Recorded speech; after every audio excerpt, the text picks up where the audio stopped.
Hello, नमस्कार छात्रों। मैं आज आपके लिए पाठ योजना विषय इतिहास उसमें प्रकरण आपका पाषाण काल लेके आया हूँ, जिसको देख के आप इतिहास की पाठ योजना बना सकते हैं। मैं एक बात बताना चाहता हूँ कि जो हमारे चैनल से पहली बार जुड़ा है, सब्सक्राइब करना ना भूलें, बेल आइकन ज़रूर दबा दें, जिससे कि नया नोटिफिकेशन आपको प्राप्त होता रहे। चलिए शुरू करते हैं। पाठ योजना इतिहास, इसमें जैसे आप देख रहे हैं ऐसे ही आपको बनाना होता है। सबसे बाएं तरफ आप देखेंगे दिनांक लिखा है। दिनांक के साथ साथ बीच में विषय इतिहास, प्रकरण पाषाण काल, छात्र अध्यापक का नाम और विद्यालय का नाम ऐसे ही लिखा जाता है। और फिर दाईं तरफ कक्षा, वर्ग, कालांश और समय अवधि। उसके बाद फिर आप देख रहे होंगे व्यवहारिक उद्देश्य लिखा हुआ है। व्यवहारिक उद्देश्य, जिसको हम विशिष्ट उद्देश्य भी कहते हैं, तो इसमें ब्लूम के आधार पर बना हुआ है। ज्ञानात्मक उद्देश्य, छात्र पाषाण काल के विषय में ज्ञान प्राप्त करेंगे। छात्र पाषाण काल युग का वास्तविक ज्ञान प्राप्त कर सकेंगे।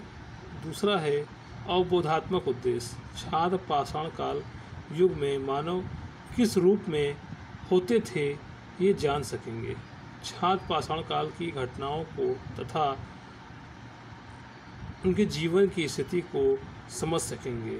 तीसरा है क्रियात्मक उद्देश्य में छात्र पाषाण युग की घटनाओं को जानने में रुचि ले सकेंगे। छात्र पूरा पाषाण युग की जानने की पूरा कोशिश करेंगे। उसके बाद प्रयोगात्मक उद्देश्य,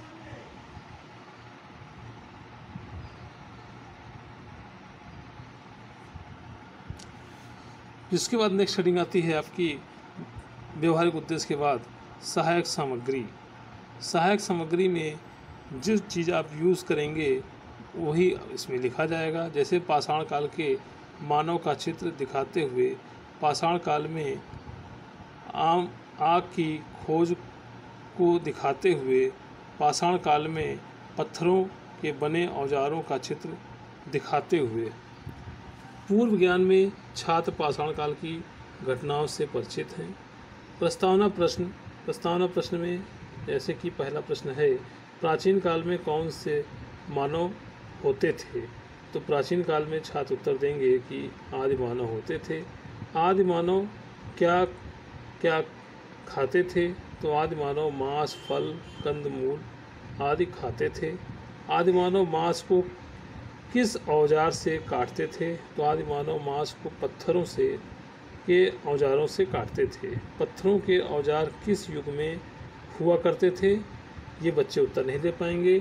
इसका छात्र अध्यापक कहेगा। फिर नेक्स्ट हेडिंग आ जाएगी आपकी उद्देश्य कथन। छात्रों, आज हम लोग पाषाण काल के बारे में विस्तार पूर्वक अध्ययन करेंगे। उसके बाद फिर नेक्स्ट हेडिंग है प्रस्तुतिकरण। प्रस्तुतिकरण में शिक्षण बिंदु जैसे लिखा है जो आपको पढ़ाना है। जैसे पाषाण काल में औजारों के स्रोत। तीसरा है पाषाण काल में जीवन यापन। फिर शिक्षण बिंदु ऐसे ही आप खाका बनाएंगे। खाके में सबसे पहले इसे बाईं तरफ जैसे पाषाण काल लिखा हुआ है। शिक्षण बिंदु जैसे छात्र अध्यापक क्रियाएं, छात्र क्रियाएं और निष्कर्ष।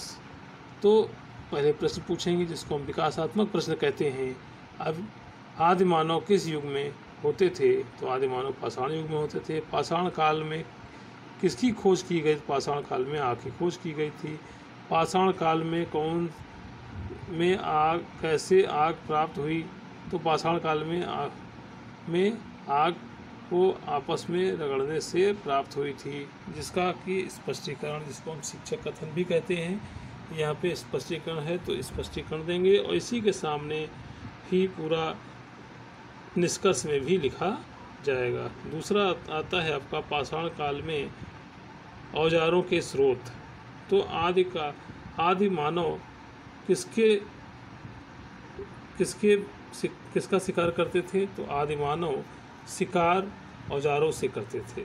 पाषाण काल में औजार किस रूप में होते थे? तो पाषाण काल में पत्थरों के और जानवरों की हड्डियों के नुकीले औजार होते थे। इसका स्पष्टीकरण देंगे कि एक समय आदिमानव अपना भोजन प्राप्त करने के लिए पत्थरों के अनेक नुकीले औजार बनाए हुए थे और मरे जानवरों की हड्डियों के भी नुकीले औजार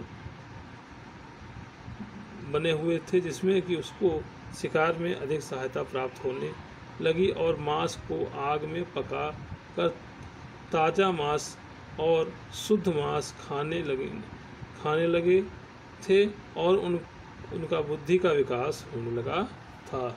निष्कर्ष में ऐसे लिखा जाएगा कि इस काल में अनेकों पत्थरों के मरे जानवरों के हड्डियों के नुकीले औजार हुआ करते थे। फिर नेक्स्ट है आपका पाषाण काल में जीवन यापन। फिर ऐसे विकासात्मक प्रश्न पूछा जाएगा कि पाषाण काल में मानव कहाँ रहते थे। दूसरा प्रश्न होगा जिसका उत्तर छात्र दे देंगे। दूसरा है जंगलों में क्या खाते थे? तो जंगलों में मानव मांस खाते थे। मांस कहाँ से प्राप्त होता था? तो मांस जानवरों के। इसका स्पष्टीकरण दिया जाएगा। स्पष्टीकरण देने के बाद फिर आपका आता है श्यामपट्ट सारांश। श्यामपट्ट सारांश ऐसे ही एक काले रंग का चार्ट पेपर चिपका देंगे। उस पे दिनांक, पाठ्य योजना, विषय, प्रकरण, विद्यालय का नाम, कक्षा, वर्ग, कालांश, समयावधि और निष्कर्ष में जो आपने लिखा है उसको यहाँ पे लिखेंगे। इस तरह से आप श्यामपट्ट को पूरा फिल करेंगे और कोई काम श्यामपट्ट पर नहीं किया जाता है। निरीक्षण कार्य छात्र अध्यापक छात्रों से श्यामपट्ट पर लिखित सारांश को उतारने को कहता है तथा इस बीच छात्र अध्यापक कक्षा में घूम कर निरीक्षण करता है। पुनरावृत्ति प्रश्न 5 प्रश्न कम से कम होने चाहिए। तो इसका उत्तर नहीं लिखा जाता है।